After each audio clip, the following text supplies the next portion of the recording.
बड़ी खबर ज्ञानवापी मामले से जुड़ी हुई आपको बताते हैं। आज कोर्ट में सर्वे की रिपोर्ट पेश हो सकती है। जिला कोर्ट में सर्वे की रिपोर्ट पेश की जा सकती है। आपको बताते चले कि 100 दिनों तक एएसआई ने सर्वे किया है। सर्वे की रिपोर्ट तैयार हो चुकी है। एएसआई की टीम की सर्वे रिपोर्ट तैयार हो चुकी है। सीलबंद लिफाफे में जज के सामने पेश की जाएगी रिपोर्ट और सर्वे के दौरान 250 बकायात मिले हैं। तो शवाहिद यहां पर इकट्ठा कर लिए गए हैं। 100 दिन का सर्वे यहां पर हो चुका है। हालांकि पहले मोहलत कम दी गई थी, लेकिन उसके बाद एएसआई की टीम की तरफ से सुनवाई के दौरान मजीद वक्त यहां पर मांगा गया और ऐसे में आज सबकी निगाहें इस फैसले पर जुड़ी हुई हैं। एक तरफ इलेक्शन को लेकर सरगर्मियां उरूज पर हैं, दूसरी तरफ ज्ञानवापी को लेकर ये बड़ा मामला है। सर्वे की रिपोर्ट में क्या कुछ निकल कर सामने आएगा, इससे बहुत सारी चीजें देखने को मिलेंगी। अलग अलग बयानबाजियां भी देखने को मिलेंगी, क्योंकि सर्वे की रिपोर्ट बहुत अहम हो जाती है। एएसआई ने तफ्तीश में क्या कुछ शवाहिद यहाँ पर जुटाए हैं, क्या कुछ चीजें यहाँ पर मिली है,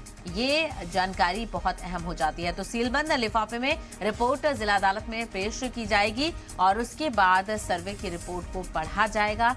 उसके बाद ही कोई फैसला ज्ञानवापी को लेकर सामने आएगा। तो ज्ञानवापी मामले में आज कोर्ट में पेशी हो सकती है। आज कोर्ट में सर्वे रिपोर्ट पेश हो सकती है। जिला कोर्ट में सर्वे रिपोर्ट पेश की जाएगी। 100 दिन से ज्यादा तक एएसआई का सर्वे चला है और तफसीली रिपोर्ट यहां पर तैयार की गई है। स्टडी रिपोर्ट है एएसआई टीम की।